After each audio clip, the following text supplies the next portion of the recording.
그 나라의 능력을 선포하셨어요. 주님은 많은 사람들이 하나님 나라를 알기 원하셨고 하나님의 뜻을 이해하기를 원하셨지만, 사람들은 주님이 뭔가 하시는 그 기적을 보고 싶었어요. 그래서 막 표적을 구했죠.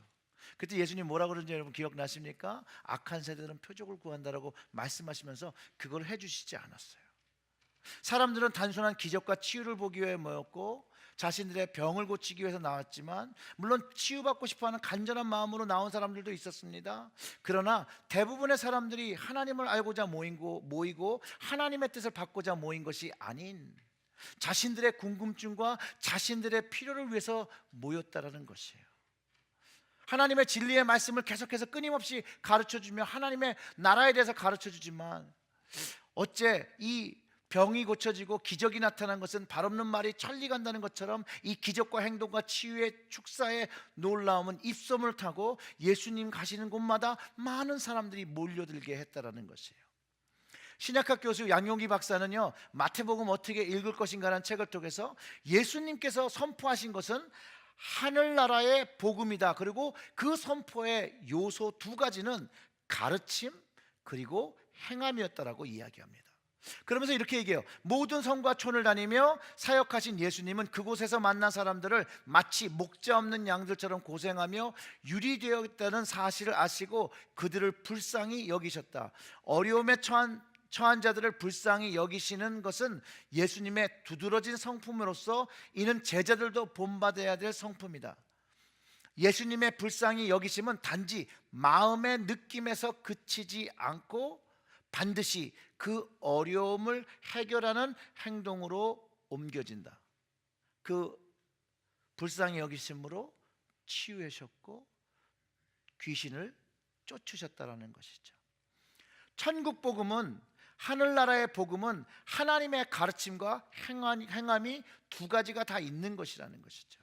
그리고 예수님이 긍휼한 마음을 가지고 하나님 나라를 가르치시며 하나님의 나라의 능력을 느끼게 해주었고, 사람들은 그 하나님의 복음을 들으며 하늘의 능력을 맛보았다라는 것이죠. 오늘 본문의 전 상황이 예수님이 가버나움에서 귀신을 꾸짖어 쫓아내시고 가르칠 때 새 교훈을 배운다 하고 그 소문이 갈릴리 지역에 퍼지고 그 귀신을 쫓은 사건 후에 회당에 나오며, 오늘의 본문과 그 이전의 상황이 시간과 사건의 연속성을 담고 있음을 보여주고 있다는 거예요. 오늘의 본문은 예수님께서 회당을 나와서 야고보와 요한과 함께 시몬과 안드레의 집으로 왔어요. 거기에 누가 있었냐면 시몬의 장모가 열병을 앓고 있었음을 알게 됩니다. 그 병이 얼마나 중요했냐면은 예수님이 오신 것을 알고도 일어설 수가 없을 만큼 아팠을 것이라고 성경학자들이 견해를 모으고, 그것은 단순히 걸린 병이 아니라 지병처럼 갖고 있었던 병이었을 거라고 이야기합니다. 그런데 예수님이 그를 보시고 그의 손을 잡아 일으키시니 열병이 떠났다라고 성경이 기록하고 있습니다. 그리고 그 여자가 그들에게 수종을 들었다라고 성경이 기록하고 있죠. 그가 병으로 인해서 쓰러져 완전히 포기한 상태로 자기 집에 누가 들어오고 나가는 것을 신경 쓰지 못할 정도로 그렇게 있을 때, 자신을 포기하고 있을 때 예수님의 손이 그를 일으켜 주었다라는 것이에요. 우리의 삶도 이와 같습니다. 우리의 삶 속에서 어려움 당하고 있을 때 주님이 우리와 함께 계시면 주님의 손으로 우리를 잡아주신다는 거예요. 예수님은 우리의 손을 잡아주십니다. 그래서 주님이 우리의 삶 안에 계셔야 되기 때문에 그분을 우리의 집으로 초대해야 합니다. 시몬의 장모도 그 베드로가 그 주님을 집으로 초대했기 때문에 주님을 만날 수 있었고, 주님이 그의 아픔을 보고 그의 손을 잡아주셨다는 거예요. 그 손을 잡아주실 때 그가 나음을 얻었다는 것이에요. 여러분, 우리의 삶이 어렵습니까? 정말 꼼짝 못할 만큼 힘들고 어렵습니까? 그러면 여러분 주님을 초대하세요. 그리고 그 주님께 일어날 힘조차 없음을 고백하고 주님이 손잡아 주시기를 간구하며 여러분의 손을 내미시기를 주님의 이름으로 축원합니다. 그때 그 주님의 손을 붙잡고 일어나는 것이에요. 그리고 그 일이 내가 주님의 손을 붙잡고 일어난 일이 있으면 나를 아는 사람들이, 나의 어려움을 알던 그 사람이 내 삶 속에 일어나는 그 변화와 치유를 보고 그들도 주님을 만나고 싶어 한다는 거예요. 그 일이 오늘 본문 안에 다 담겨 있습니다. 그런데 우리의 삶 속에서 주님의 능력이 나타나지 못하고 경험되지 못하기 때문에 주님을 알고자 하거나 주님을 초대하는 사람들이 현대에 적은 것이라고 말할 수밖에 없다라는 것이에요. 오늘 말씀을 보아도 그 집에 열병이 치유되고 이제 뭐라고 얘기하죠? 저물어 해질 때 모든 병자와 귀신 들린 자를 예수께로 데려왔다라고 성경이 기록하거든요. 소문이 났겠죠. 그리고 그 집 앞에 그 모임 수가 온 동네가 문 앞에 모였다고, 많은 사람들이 모였다는 거예요. 왜 아니겠어요? 사실 저라도 한 번쯤은 구경 가고 싶은 마음이 있었을 거예요. 그 사람들을 다 치유해 주셨어요. 그런데 주님이 한적한 곳으로 가서 기도하시고 나니 또 사람들이 왔는데 이번에는 그들을 거절해요. 자, 여기서 오늘 우리가 묵상해야 되는 말씀이 있습니다. 주님을 만나러 온 사람을 만나지 않고 전도하러 가자라고 제자들한테 이야기하셨다는 거예요. 36절부터 38절의 말씀을 보면 시몬과 및 그와 함께 있는 자들이 예수의 뒤를 따라 만나서 이르되 모든 사람이 주를 찾나이다. 38절에 이르되 우리가 다른 가까운 마을로 가자, 거기서 전도하리니 내가 이를 위하여 왔노라. 예수님이 뭐를 위하여 왔다고요? 전도하기 위해서 왔다라는 거예요. 이 전도라는 건 뭐냐면 도를 전하는 것. 결국 주님은 사람들이 하나님의 그 도를 알기를, 하나님을 알기 원했고 하나님 나라를 알기 원했고 하나님의 능력을 알기 원했다는 것이에요. 사람들이 하나님 만나기를 원했다는 거예요. 그래서 예수님은 동일하게 우리에게도 그 하나님을 만나기를 원하고 하나님 나라를 알기 원하신다는 거예요. 예수님이 병을 고쳐주셨죠. 이것저것 아픈 것을 위해서 기도하시는 분들을 많았는데 다 기도해 줬어요. 귀신 들려 수년 동안 고생한 사람들도 낫게 해줬어요. 처음에는.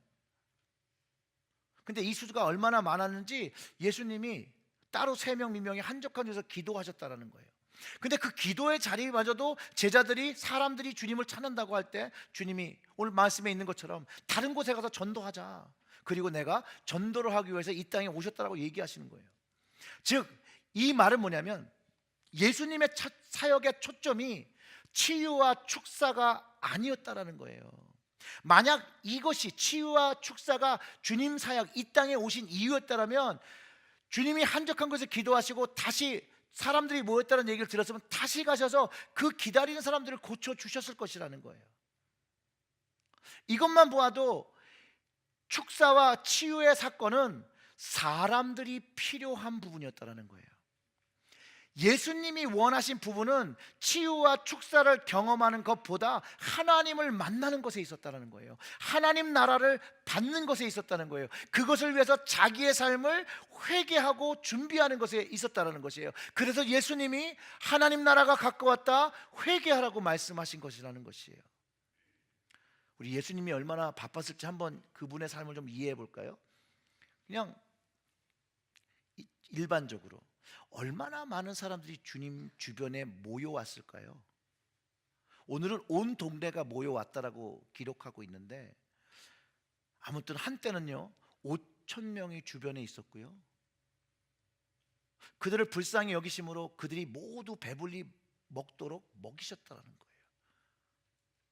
병자도 고치시고 하나님의 말씀에 대해서, 하나님 나라에 대해서 늘 말씀하셨어요. 그렇게 많은 사람들과 그것을 보냈으면 굉장히 지치고 피곤할 텐데, 오늘 본문을 봐도 여러분 아시겠지만 주님은 또 새벽에 또 한적한 시간에 기도하셨다라는 거예요. 그래서 이 한적한 곳이 굉장히 중요하다는 거예요.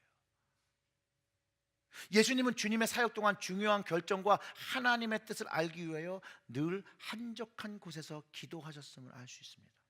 십자가를 지기시기 전에도 겟세마네 동산에서 기도하셨어요. 얼마나 기도를 열심히 하셨냐면 땀방울이 핏방울이 되도록 기도하셨어요.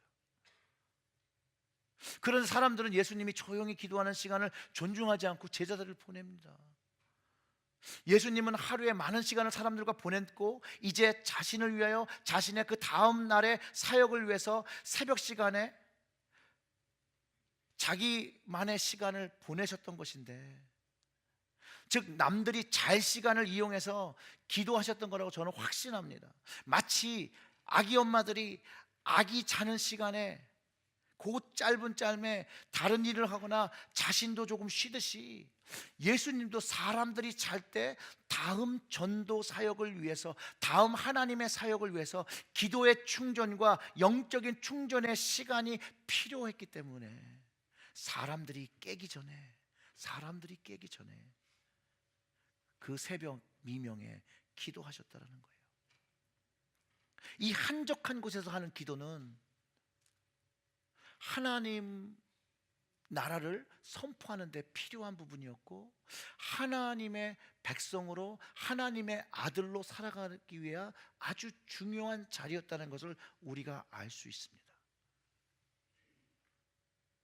그렇기 때문에 예수님은요, 우리에게도 한적한 곳에서 기도하기를 원하십니다.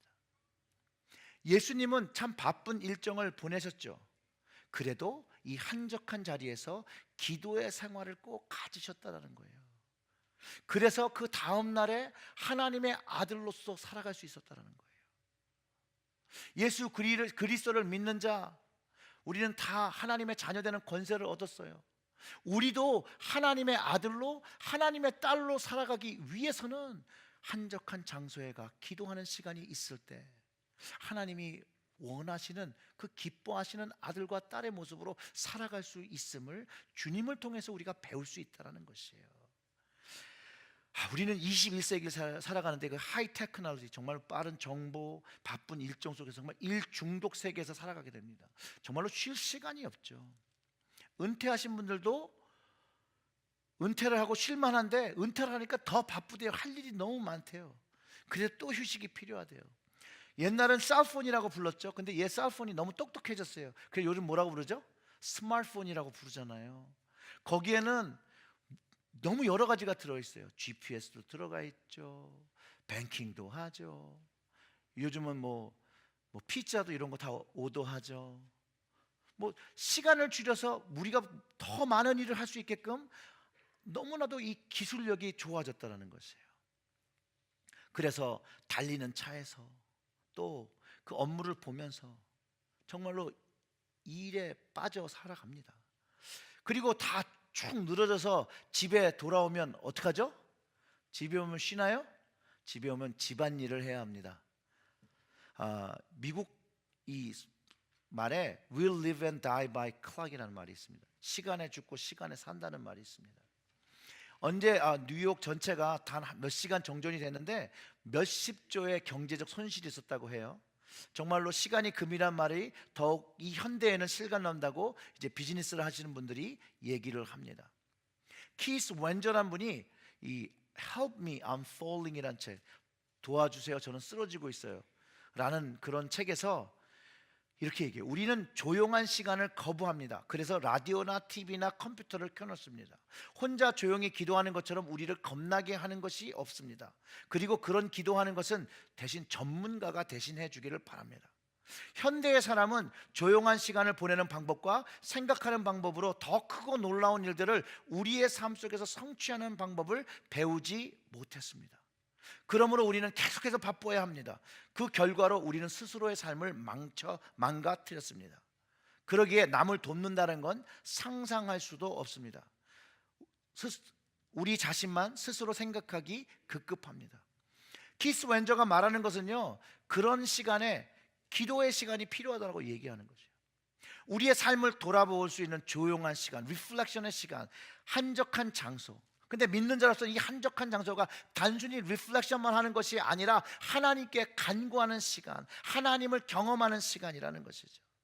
그래서 오늘 본문의 주님은 주님의 사역을 위해 한적한 장소에서 아무리 피곤하고 아무리 어렵고 아무리 힘들어도 기도하신 것을 볼 때 우리 역시도 바쁠 때일수록 힘들 때일수록, 어려울 때일수록 한적한 장소를 찾아 기도해야 되는 거라는 것을 깨달을 수가 있습니다.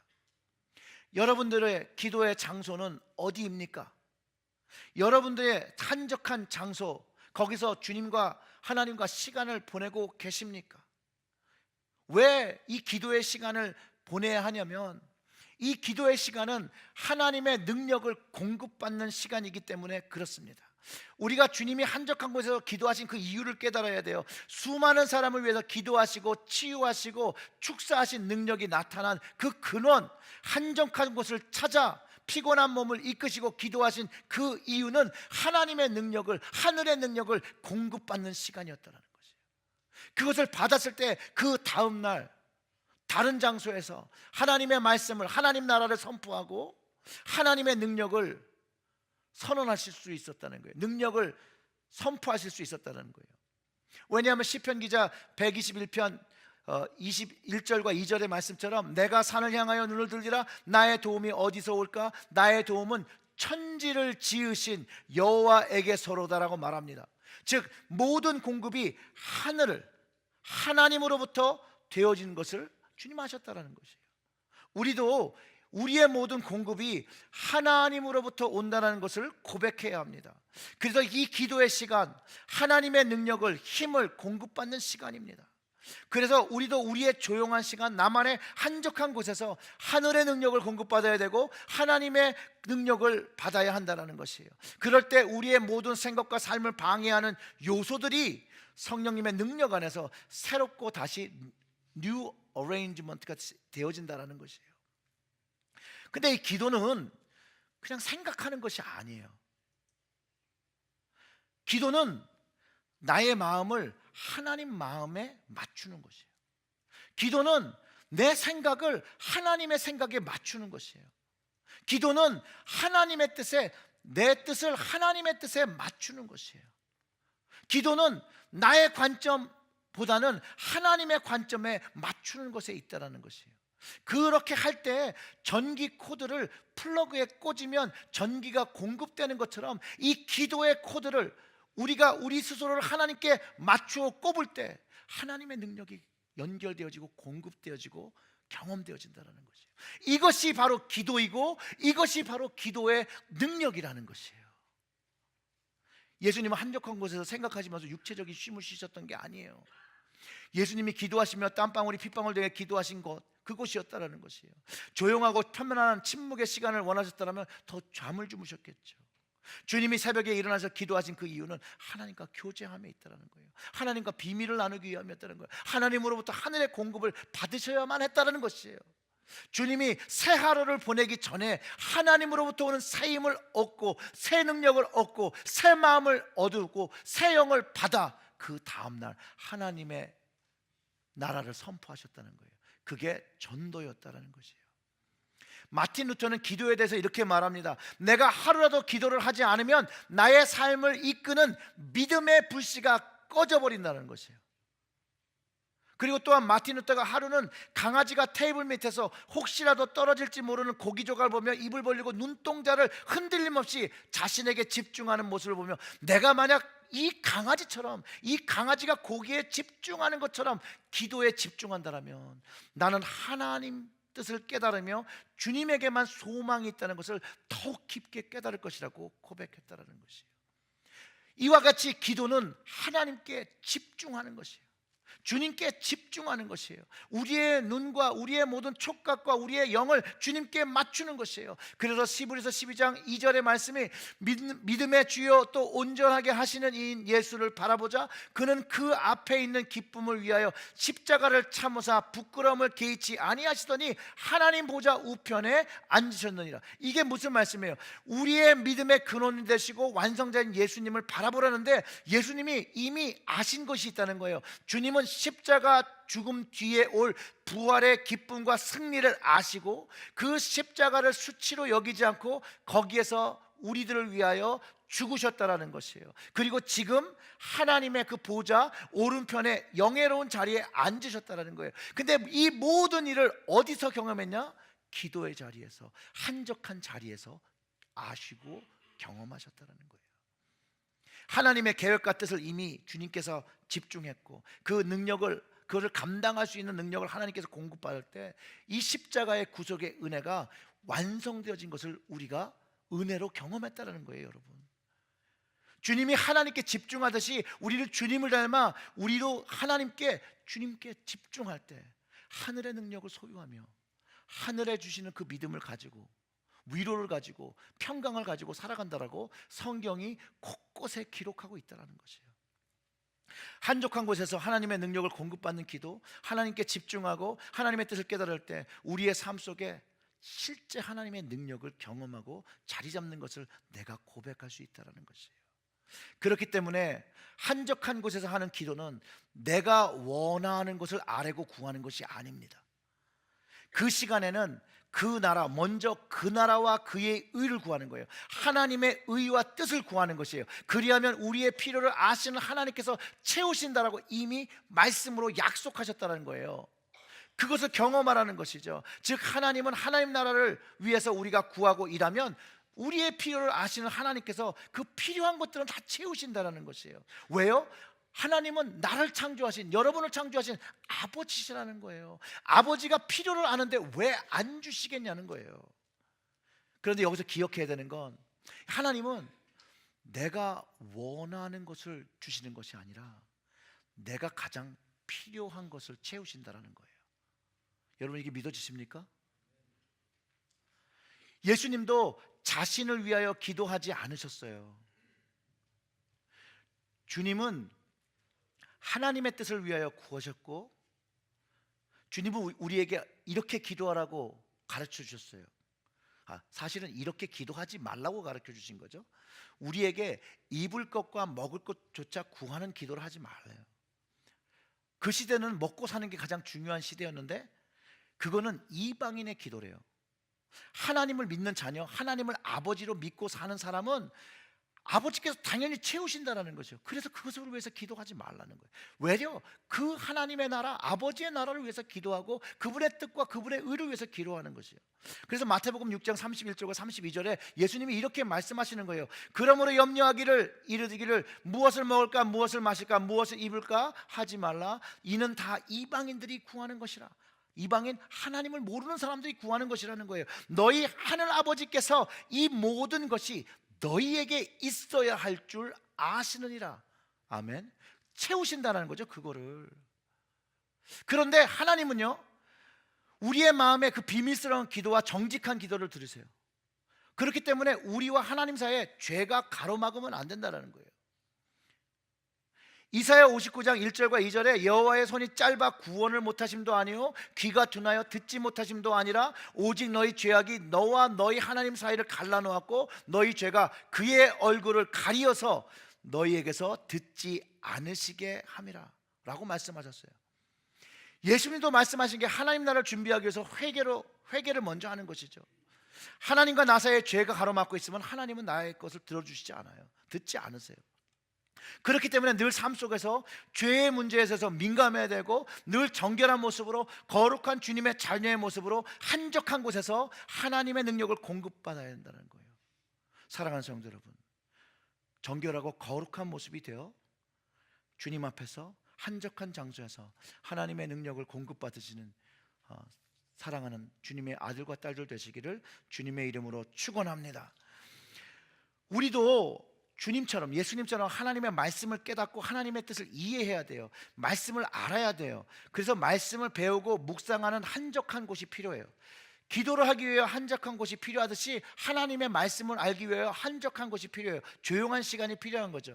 믿음이 성장되기 바라지만 성장하지 않기에 고민하시는 분들, 여러분 삶에 얼마나 하나님의 말씀을 배우고 깨닫는데 그 시간을 투자하고 있는지 그 시간을 보시면 알 수 있어요.